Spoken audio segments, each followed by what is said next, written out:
नमस्कार, स्वराज एक्सप्रेस में आप सभी का स्वागत है। मैं हूं आपके साथ ऋषभ सोनी और लेकर आया हूं हमारा खास कार्यक्रम बिग डिबेट।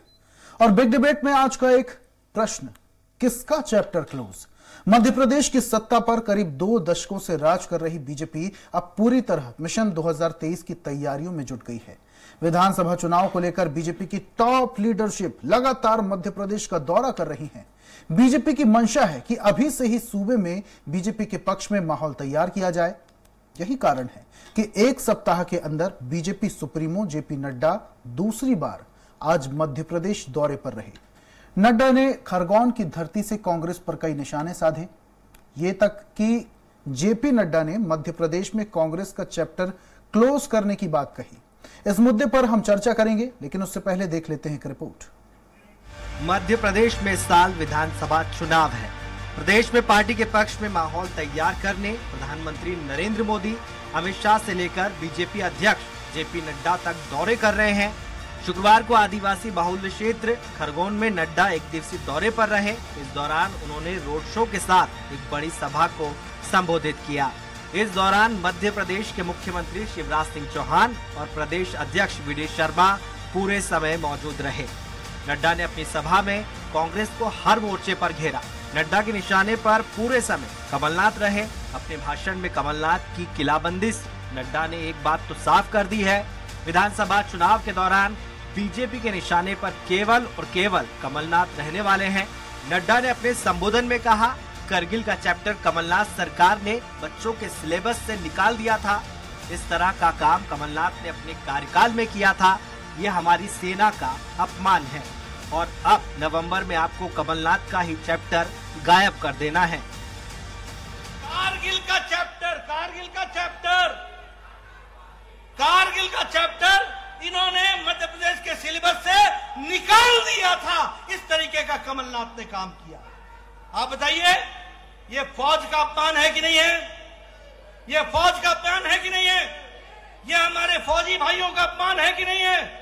नवंबर में इसका अपमान का बदला लोगे कि नहीं लोगे? इधर जेपी नड्डा के आरोपों को कांग्रेस ने सिरे से खारिज कर दिया। कांग्रेस नेताओं की माने तो बीजेपी के राष्ट्रीय अध्यक्ष जेपी नड्डा ने खरगोन की धरती से जनता के सामने झूठ परोसा है। कांग्रेस ने करगिल का चैप्टर कभी हटाया ही नहीं। कांग्रेस ने बीजेपी नेताओं को ये बात सिद्ध करने का चैलेंज दिया। हालांकि बीजेपी नेता अपने राष्ट्रीय अध्यक्ष की बात दोहराते नजर आए। आपके मानसिक, वैचारिक और पार्टी के निम्न स्तर को दर्शा रही है। मैं आभारी रहूंगा कि जेपी नड्डा साहब ये बता दें कि कमलनाथ जी की सरकार में कारगिल से संबंधित किस पाठ्यक्रम को हटाया गया था, और यदि नहीं हटाया गया होगा तो क्या जेपी नड्डा जी सार्वजनिक तौर पर माफी मांगेंगे? और जिन लोगों ने कारगिल का चैप्टर समाप्त किया है, ऐसे कमलनाथ जी और कांग्रेस के चैप्टर को अब समाप्त करने का समय आ गया है। नड्डा जी ने ठीक कहा है, यही संकल्प मोदी जी ने भी दिलाया है और निश्चित तौर पर मध्य प्रदेश इस बार एक इतिहास रचेगा। कांग्रेस का और कमलनाथ जी के चैप्टर का पूरी तरह से मध्य प्रदेश से सफाया होगा। सियासी लिहाज से मध्य प्रदेश इस समय हॉट स्टेट बना हुआ है। कारण प्रधानमंत्री नरेंद्र मोदी से लेकर राहुल गांधी, प्रियंका गांधी की दिलचस्पी इस समय मध्य प्रदेश में होने वाले विधानसभा चुनाव पर बनी हुई है। इसी बीच नड्डा का कमलनाथ का चैप्टर क्लोज करने का बयान साफ संकेत दे रहा है कि बीजेपी की सभी टॉप लीडरशिप के निशाने पर आने वाले समय में केवल कमलनाथ रहने वाले हैं। हालांकि चुनावी परिणाम ही तय करेंगे कि मध्य प्रदेश की जनता ने किस पार्टी को सत्ता से बेदखल कर उसका चैप्टर क्लोज किया है। अतुल शर्मा, स्वराज एक्सप्रेस, भोपाल। तो किसका चैप्टर क्लोज, इस पर हम ज्यादा चर्चा करेंगे और चर्चा के लिए हमारे साथ मौजूद हैं कैबिनेट मंत्री दर्जा प्राप्त बीजेपी से घनश्याम पेरोनिया जी और भानु प्रताप शर्मा, पूर्व सांसद कांग्रेस से हैं, और साथ में वरिष्ठ पत्रकार रविंद्र जैन जी हमारे साथ जुड़ चुके हैं। और चर्चा की शुरुआत सबसे पहले घनश्याम पेरोनिया जी से करते हैं। घनश्याम साहब, एक बड़ा आरोप लगा रहे हैं, सवाल बना हुआ है किसका चैप्टर क्लोज। ये तो हालांकि वक्त बताएगा कि किसका चैप्टर क्लोज होगा, किसका चैप्टर ओपन होगा, लेकिन एक बड़ा आरोप भी लगा रहे हैं। नड्डा साहब इन दिनों खरगोन आए थे, दूसरी बार आए, केंद्रीय नेतृत्व को मोर्चा संभालना पड़ रहा है। क्या लग रहा है, आप क्या कहेंगे इस विषय में कि इस बार बीजेपी को कड़ी टक्कर का एहसास हो रहा है, जमीन खिसकने का एहसास हो रहा है, इसलिए मोर्चा संभालने के लिए केंद्रीय नेतृत्व बार बार मध्य प्रदेश आ रहा है? नहीं, ऐसा नहीं है। भारतीय जनता पार्टी चुनाव को चुनाव की तरीके से लड़ती है, और इसलिए चाहे वो छोटा चुनाव हो और चाहे बड़ा चुनाव हो, चाहे विधानसभा का चुनाव हो, चाहे जिला पंचायत का चुनाव हो, नगर निगम का चुनाव हो, नगर पालिका का चुनाव हो या देश का चुनाव हो, चुनाव को चुनाव की तरह लड़ना चाहिए। और इसलिए भारतीय जनता पार्टी पूरी शिद्दत के साथ और अनुशासन में रहकर, नियमों का पालन करके, और जो अर्हताएं चुनाव आयोग की रहती है उनका पालन करते हुए चुनाव के बीच में जा रही है। और इसलिए केंद्रीय नेतृत्व, मैंने कहा ना, हम चुनाव को चुनाव की तरीके से लड़ते हैं, हल्के में किसी चीज को नहीं लेते हैं। और इसलिए चाहे छोटा चुनाव हो और बड़ा चुनाव हो, भारतीय जनता पार्टी पूरी शिद्दत के साथ में, क्योंकि चुनाव हमेशा जीतने के उद्देश्य से लड़ा जाता है।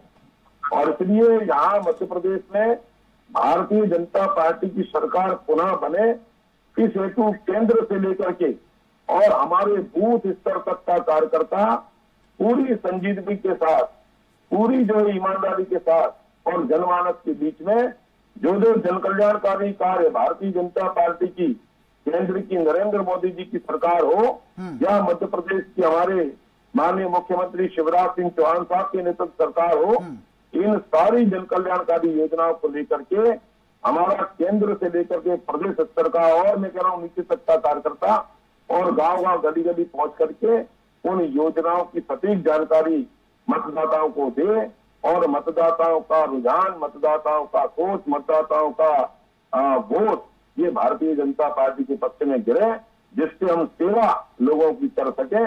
इस हेतु हमारा नेतृत्व कार्य करना। ठीक है घनश्याम, ये सब तो आपने चुनावी रणनीति बना दी, लेकिन मैं आपसे ये भी समझना चाहूंगा कि नेतृत्व, जो केंद्रीय नेतृत्व बार बार मध्य प्रदेश आ रहा है, इससे पहले की जितने चुनाव थे, पिछले चुनाव की मैं बात करूं, पिछले के पिछले चुनाव की भी मैं बात करूं, तो बीजेपी ने मध्य प्रदेश में अपनी दम पर चुनाव लड़ा, मुख्यमंत्री शिवराज सिंह चौहान जी ने अपनी दम पर चुनाव लड़ा। इस बार केंद्रीय नेतृत्व की मंत्रियों की जरूरत पड़ रही है, तो कहीं ना कहीं लग रहा है कंपटीशन इस बार तगड़ा है, और इस बार तो तीसरा विकल्प भी आम आदमी पार्टी भी है। पार्टी हो चाहे अन्य पार्टियां हो, ये तो मध्य प्रदेश में कहीं ध्यान में नहीं आ रही है, और ये तो केवल निगाह रख करके बैठी है। ये तो केवल इनकी निगाह रखी ना, वो निगाह रखी है कि कौन सी पार्टी का कार्यकर्ता और विरोध में जा रहा है, कौन सी पार्टी का कार्यकर्ता नाराज है, हम उसको कैसे अपनी पार्टी में मिलाएं और अपनी पार्टी के जनाधार कैसे बढ़ाएं, ये इनका सोच और कुछ नहीं है।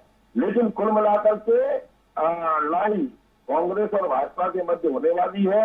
हम हमारी जनकल्याण, मैंने कहा ना, हम हमारी जनकल्याणकारी योजनाओं को लेकर के जाने वाले। हमने जो काम किए हैं केंद्र की नरेंद्र मोदी सरकार जी ने किया हो या मध्य प्रदेश के मुख्यमंत्री जी के माध्यम से हो रहा हो, मैं इसलिए मैं निवेदन करना चाहता हूं कि आप देखेंगे प्रधानमंत्री जी के नेतृत्व में हमने जो गरीब कल्याण का जो काम किया है, प्रधानमंत्री आवास हो, गरीबों को जो है आयुष्मान भारत योजना के माध्यम से उनका उपचार कराने के लिए 5 लाख रुपए तक की सहायता राशि। आप सोचो, गंभीर जब बीमारी होती थी तो गरीब आदमी बेचारा परेशान हो जाता था। ये प्रधानमंत्री नरेंद्र मोदी जी हैं जिन्होंने गरीबों को समझा, गरीबी को समझा, और इसलिए उन्होंने गरीबी के उपचार के लिए गरीबों को अच्छे से अच्छे अस्पताल में जाकर के उपचार करने के लिए 5 लाख रुपए तक का ये इस प्रकार का कार्य प्रारंभ। और घनश्याम जी, इतना ज्यादा समझा बीजेपी पार्टी ने गरीबों को कि 70 रुपए लीटर का पेट्रोल 120, 100 रुपए हो जाता है, गैस सिलेंडर 1200 रुपए हो जाता है, और टमाटर तो इन दोनों बहुत ज्यादा हाई है। ठीक है, वापस से आऊंगा, महंगाई की मैं बात बाद में करूंगा, आज का विषय ये नहीं है साहब। वापस से आपके पास आऊंगा। वरिष्ठ पत्रकार रविंद्र जैन साहब हमारे साथ जुड़े हुए हैं।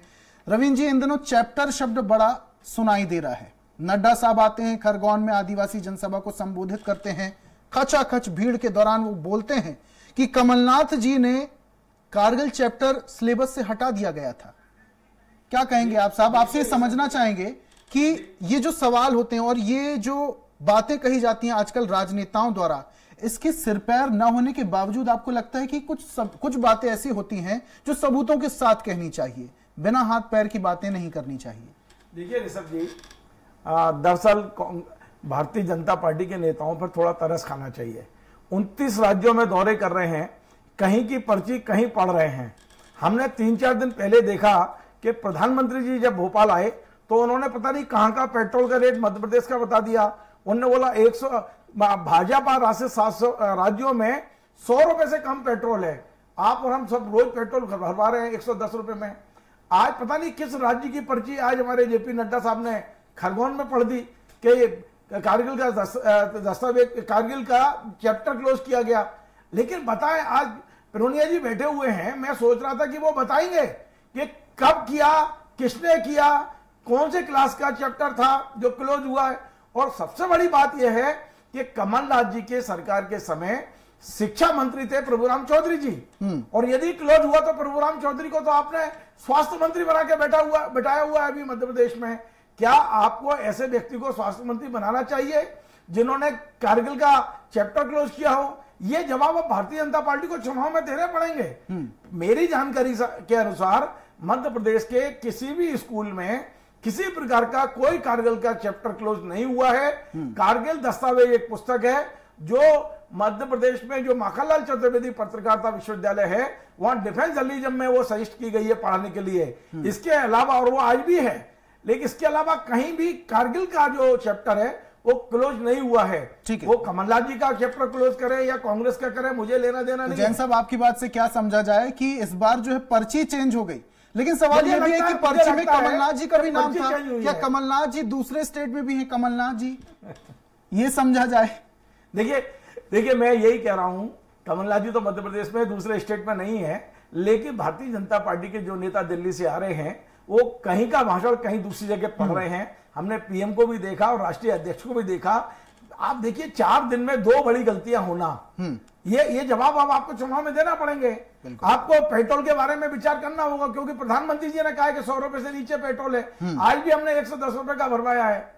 और आज राष्ट्रीय अध्यक्ष ने कहा है कि कारगिल दस्तावेज, कारगिल के जो चैप्टर है वो क्लोज कर दिया गया है। तो आप बताइए, उनके जो प्रवक्ता बैठे हुए हैं आदरणीय घनश्याम जी, वो बताएं कि किस क्लास का किया है, कब किया है, और ये भी बताएं कि उस समय के शिक्षा मंत्री को आपने फिर स्वास्थ्य मंत्री क्यों बनाया। मैं चाहता हूं घनश्याम जी जवाब दें। ठीक है घनश्याम जी, जैन साहब कुछ सवाल कर रहे हैं, उसका जवाब दे दीजिए, उसके बाद में कांग्रेस से हमारे साथ जुड़े हुए भानु प्रताप शर्मा जी, उनके पास में बढ़ूंगा। बहुत सारे सवाल हैं। वो क्लोज चैप्टर करना, हमारे नेता ने, भारतीय जनता पार्टी के अध्यक्ष ने कहा है कि आने वाले चुनाव में मध्य प्रदेश में कांग्रेस का कहा है, कमलनाथ जी की घनश्याम जी सीधा सवाल, घनश्याम जी सीधा सवाल, नड्डा साहब कह गए हैं कारगिल का चैप्टर कमलनाथ जी ने अपने शासनकाल में चेंज कर दिया, हटा दिया। कब हटाया? जनता पार्टी के नेता जो पढ़ लिख के भाषण नहीं देते हैं, भारतीय जनता पार्टी के नेताओं को तो जन्म से ही घुट्टी बनाने का काम रहता है। हम तो घनश्याम जी कारगिल चैप्टर को हटा दिया, इसकी कुछ तो जानकारी आप दे पाएंगे हमारे दर्शकों को? हम लोग कभी पढ़ के नहीं पढ़ते हैं। घनश्याम साहब ठीक है, आपकी बात में मान लिया, आप पर्चे नहीं पढ़ते हैं। सीधा सवाल जैन साहब कर रहे हैं कि इसके बारे में थोड़ी सी जानकारी दे दीजिए। हमारे दर्शक भी, लाखों के दर्शक आपको अभी सुन रहे हैं, देख पा रहे हैं, तो इस बारे में थोड़ी सी जानकारी दे दीजिए कि कारगिल चैप्टर किस स्कूल का हटाया गया, किस क्लास का हटाया गया, कब हटाया गया, इस बारे में बेसिक जानकारी तो होगी। उन्होंने कहा है कि हम जो है मध्य प्रदेश से कमलनाथ जी की जो सरकार, हमने जो चैप्टर क्लोज किया उनका, और जो उनका सपना है कि पुनः सरकार बनाने का, कांग्रेस की सरकार नहीं बनेगी और भारतीय जनता पार्टी। घनश्याम जी माफ कीजिएगा, बड़े निवेदन के साथ मैं आपको रोकना चाह रहा हूं, लेकिन मुझे ऐसा लग रहा है कि नड्डा साहब ने भरे मंच से जो बातें कही हैं, मुझे ऐसा क्यों लग रहा है कि वो बातें आपने या तो सुनी नहीं है या अच्छे तरीके से आप तक वो बातों को पहुंचाया नहीं गया। अगर कोशिश करूंगा, अगर वक्त मिलता तो वापस से मैं नड्डा साहब जी की जो विजुअल्स हैं मैं आपको दिखाना चाहूंगा, सुनाऊंगा भी कि आखिरकार उन्होंने कहा क्यों है ऐसा। फिलहाल कांग्रेस से हमारे साथ पूर्व सांसद जी प्रताप भानु शर्मा जी जुड़े हुए हैं। शर्मा साहब, नड्डा साहब आते हैं, आदिवासी बहुल इलाके में खरगोन में जाते हैं, भरी जनसभा को संबोधित करते हैं, कहते हैं कमलनाथ जी ने अपने शासनकाल में कारगिल का चैप्टर हटा दिया। इस पर क्या कहेंगे? कमलनाथ जी कह रहे, कांग्रेस के तमाम बड़े नेता कह रहे हैं कि बिना सिर पैर की बातें हैं, ये तो कहां हटा है।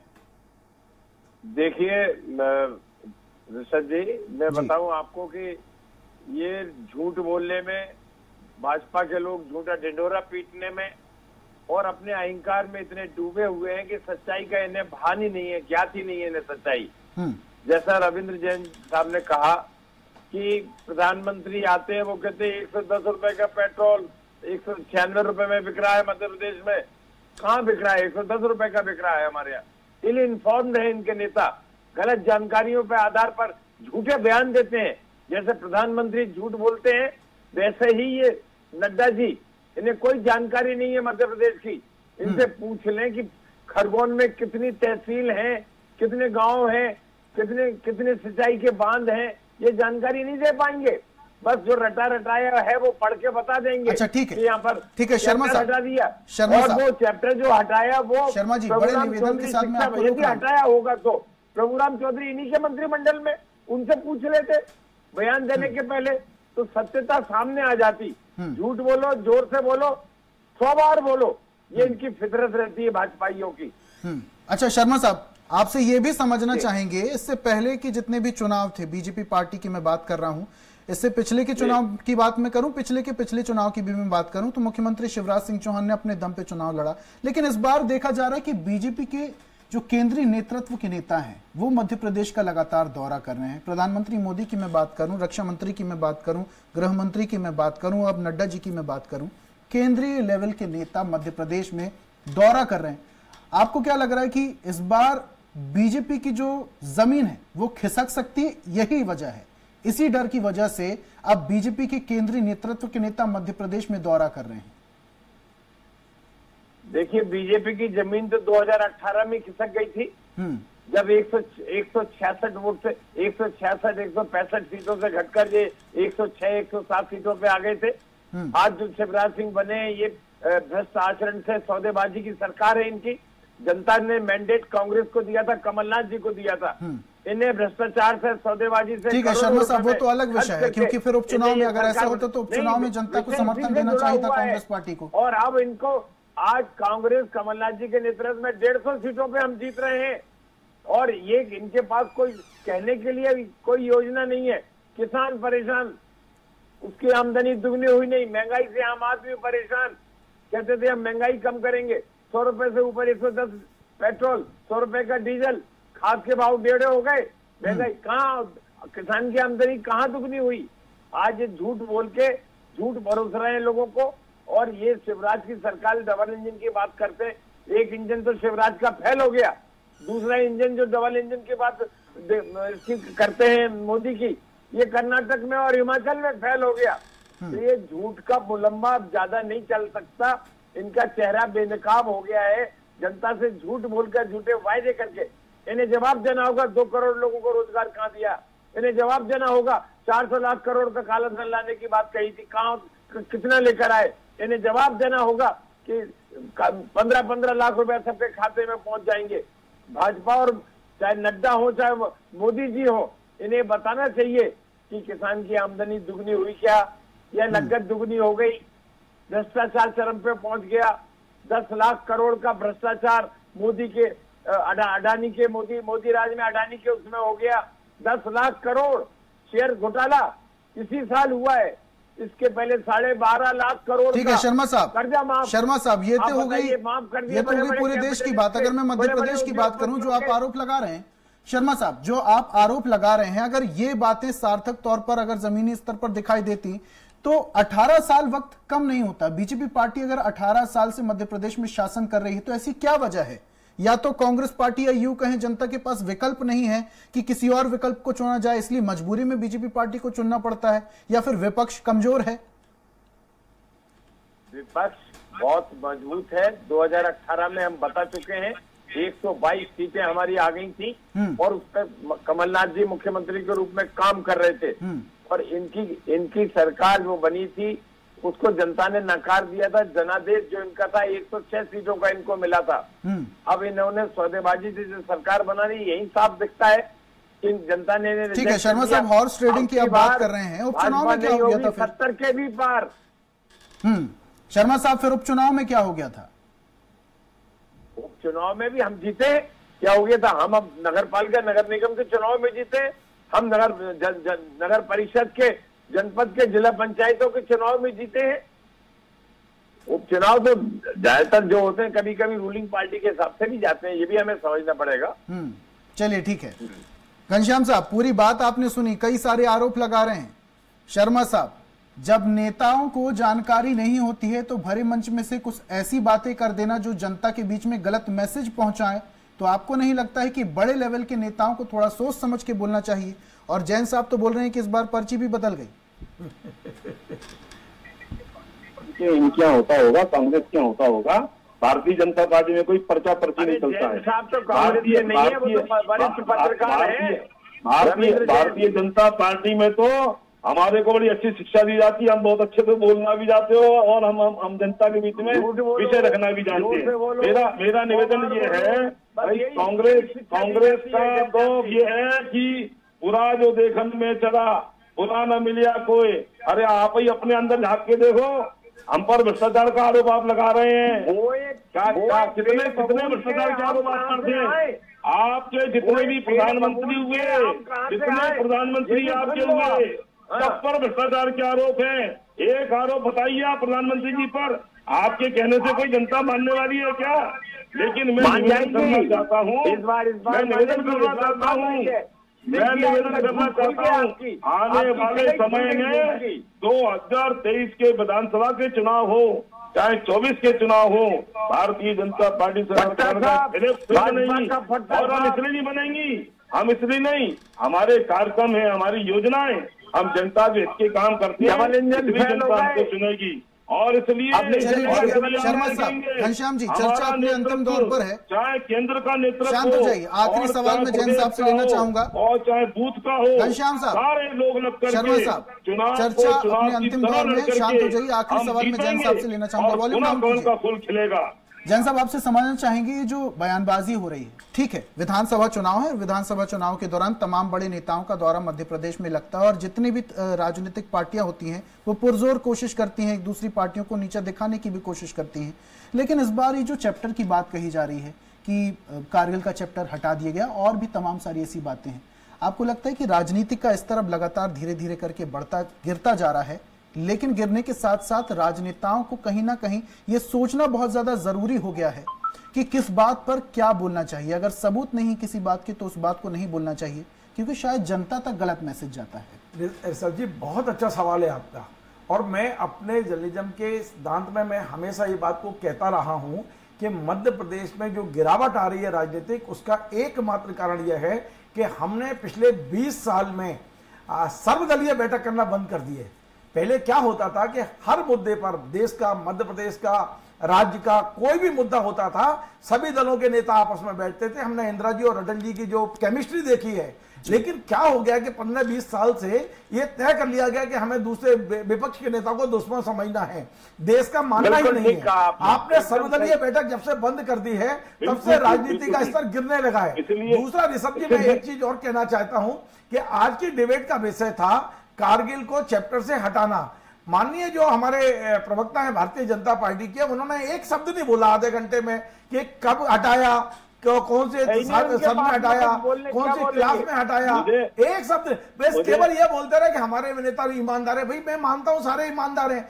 आज जिस डिबेट पे आप यहाँ आए हैं, कम से कम तैयारी करके आप बताएं, आपके नेता ने जो बयान दिया है उसके बारे में यहाँ दर्शकों को बताएं कि कब हटाया, किस क्लास का हटाया, ये क्यों हटाया, उस समय आपने विरोध किया कि नहीं किया। चलिए ठीक है जैन साहब, बहुत बहुत शुक्रिया हमारे साथ तमाम मेहमानों का जुड़ने के लिए। घनश्याम पिनोरिया जी हमारे साथ जुड़े हुए थे, प्रताप भानु शर्मा जी हमारे साथ जुड़े हुए थे और रविंद्र जैन जी वरिष्ठ पत्रकार हमारे साथ स्टूडियो में मौजूद थे। तीनों मेहमानों का चर्चा में शामिल होने के लिए बहुत बहुत शुक्रिया, अपने तर्क रखने के लिए बहुत बहुत शुक्रिया। और आज हम बात कर रहे थे किसका चैप्टर क्लोज। अब ये आने वाला वक्त बताएगा कि विधानसभा में किस पार्टी का चैप्टर क्लोज होगा और किस पार्टी का चैप्टर ओपन होगा। फिलहाल आज की पेशकश में इतना ही। एक और नए मुद्दे के साथ, एक और नई चर्चा के साथ कल फिर हाजिर होंगे। तब तक के लिए मुझे दीजिए इजाजत और आप देखते रहिए स्वराज एक्सप्रेस। नमस्कार।